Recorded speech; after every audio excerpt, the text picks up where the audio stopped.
Elisa Vicente, antes de mais, gostava muito de lhe agradecer a sua participação no Congresso de Pneumologia, também como coordenador da Comissão de Fisiopatologia Respiratória e DPOC.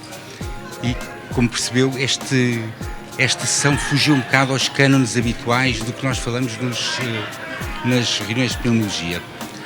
Por várias razões, porque são assuntos que são importantes, que são muito pouco falados, ou alguns, como falou o nosso colega alemão, são assuntos que são pouco abordados porque não se fazem cá, que é uma tecnologia emergente e que é importante no DPOC, e outros assuntos que não são abordados porque até na vida normal, na vida de relação, são difíceis de falar. Eu penso que nos trouxe algumas ideias muito interessantes, fundamentalmente na forma como nós podemos pensar que as coisas existem como pessoas e não só como doentes, e como a forma como podemos abordar. E era isso que eu gostava que comentasse para já.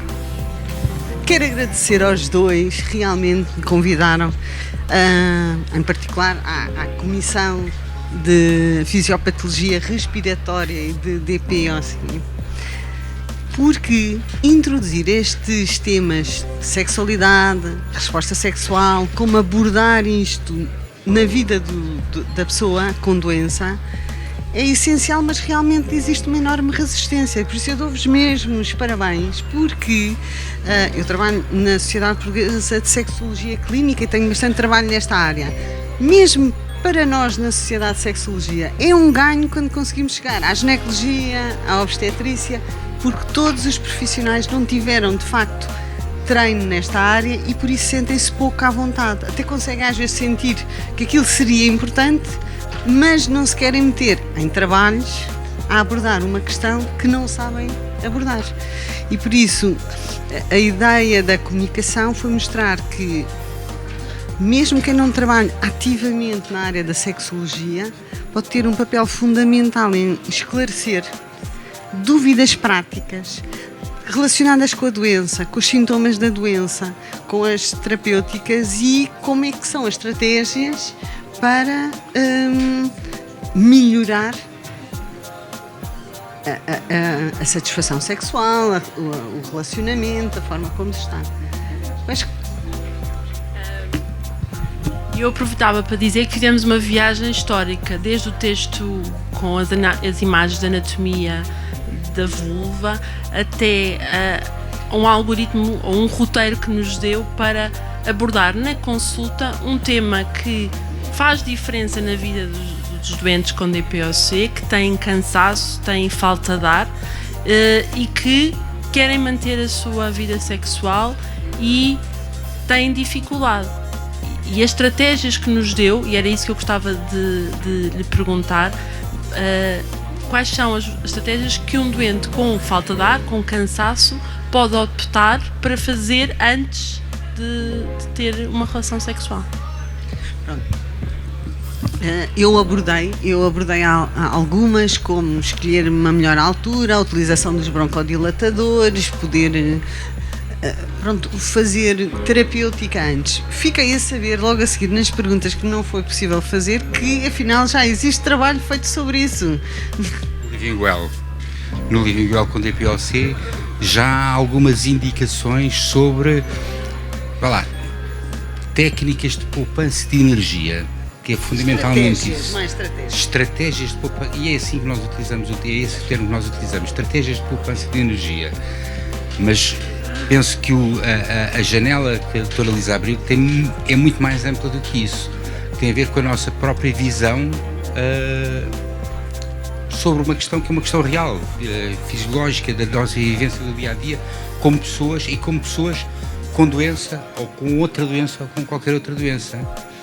E também fiquei a saber que, ainda relacionado com este tema, que editou recentemente um livro também para o público em geral, que permite dar uma série de informações e que é também uma forma de um roteiro,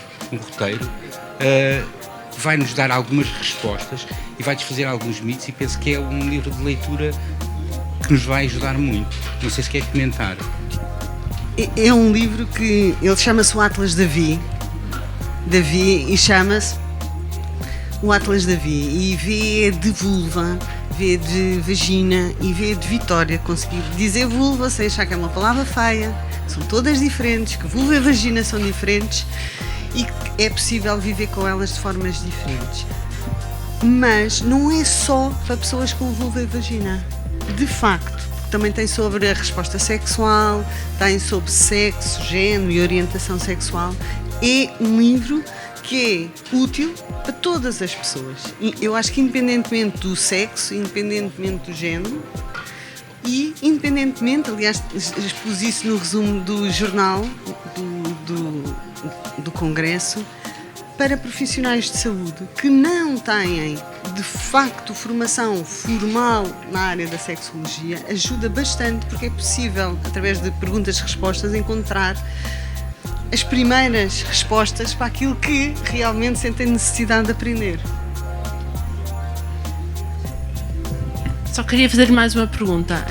Acha que faz sentido abordar essa questão em todos os doentes ou esperar que eles nos se queixem e nós aí damos uma resposta no sentido de esclarecer e de aconselhar e até orientar para um urologista ou um especialista em sexologia? Pronto. São duas grandes perguntas. Pronto. Primeira, se abordar a todos. Não é preciso abordarmos com todos, sistematicamente, em todas as consultas. É importante abrirmos aquela porta de se a pessoa sente ou não dificuldades a todos.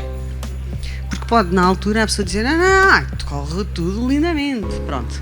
Mas depois fica a pensar, a doutora Catarina, afinal, é uma pessoa com quem eu posso vir a falar um dia se tiver dificuldades. E depois vem, pronto.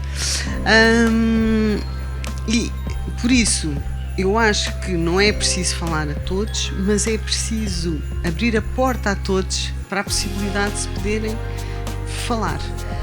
É a pergunta de falamos nós primeiro ou falam eles primeiro, está muito estudada.